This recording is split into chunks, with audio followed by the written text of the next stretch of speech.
আসসালামু আলাইকুম বন্ধুরা, কেমন আছেন সবাই? আমি আলহামদুলিল্লাহ ভালো আছি। আজকে আমরা বানাবো তরমুজের আইসক্রিম।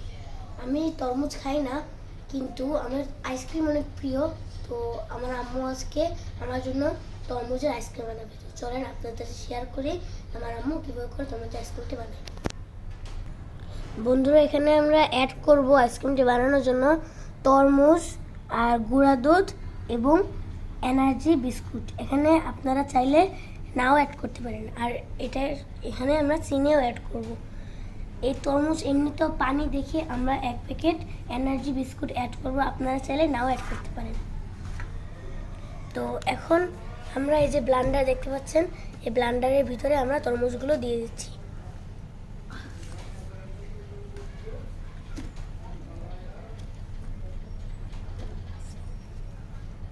দেখুন বন্ধুরা, এখন আমরা এর ভিতরে চিনি দিয়ে দিচ্ছি। এখানে যতটুকু প্রয়োজন পরিমাণ মতো আমরা চিনি দিয়ে দিচ্ছি।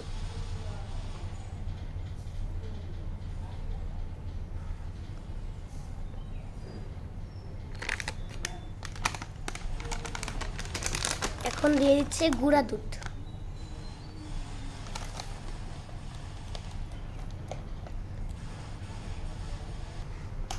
গুঁড়া দুধ যত বেশি দিবেন তত কিন্তু আইসক্রিমটা মজা হবে।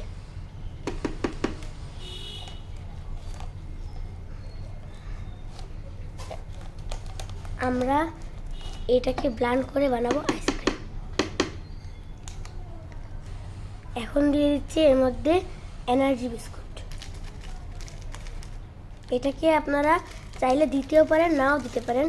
এই এনার্জি বিস্কুটটা আমরা দিচ্ছি যাতে আইসক্রিমটা ঘন হয়।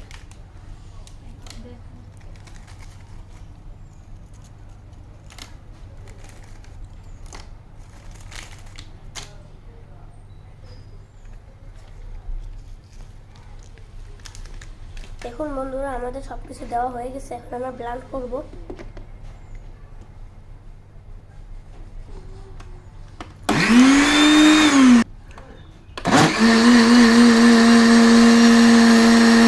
দেখুন বন্ধুরা, অবশেষে আমাদের ব্লেন্ড করা হয়ে গেছে।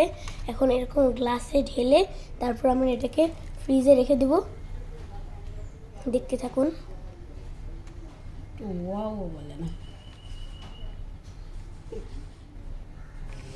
এত সুন্দর হয়েছে দেখতে। আমার তো এখনই খাইতে ইচ্ছা লাগছে।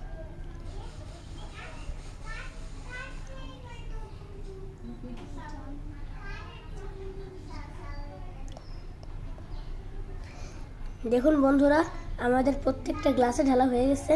এখন আমরা এর ভিতরে চামচ দিয়ে তারপরে ফ্রিজে রেখে দেব।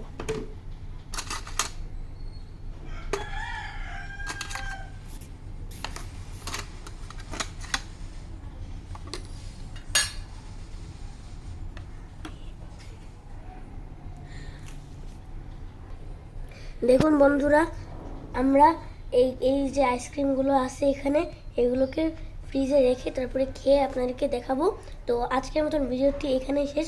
সবাই ভালো থাকবেন, সুস্থ থাকবেন, আমার জন্য দোয়া রাখবেন। আর যদি ভিডিওটি ভালো লেগে থাকে তাহলে পাশে থাকবেন। আল্লাহ হাফেজ।